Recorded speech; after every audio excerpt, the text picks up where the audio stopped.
জীবনে সবসময় জেতা সম্ভব নয়। মানুষকে হারতে হয়, হারাতেও হয় অনেক কিছু।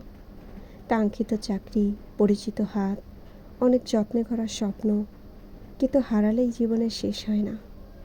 পরিচিত যন্ত্রণার মধ্যেও একটা প্রলোভন আছে। মানুষ কষ্ট পেলেও তাই ফিরে ফিরে যেতে চায়। জীবনে এমন অবস্থায় থাকলে নিজেকে শুধু একটা কথা বলবেন, একদিন চোখ বুজবো, তারপর আর খুলতে পারবো না।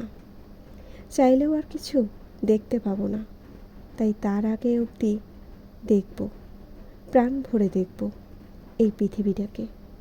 কিভাবে দিগন্ত রেখায় সূর্য চুম্বন করে একটা রক্তাক্ত সমুদ্রকে।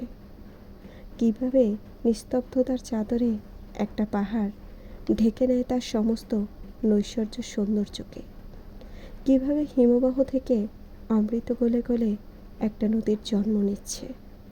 এক আকাশ ভর্তি তারার নিচে একটা নিরহ শীতল রাতে এক কাপ চা বা কফি পানের মধ্য দিয়ে কি অসামান্য সুখ আছে।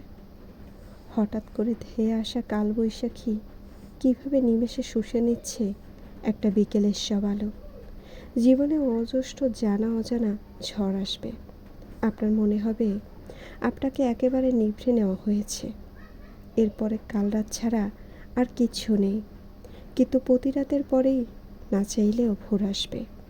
নিজের দুঃখের দিকে তাকিয়ে হাসুন আর বলুন, যত কষ্ট দেওয়ার দে, আমি আছি।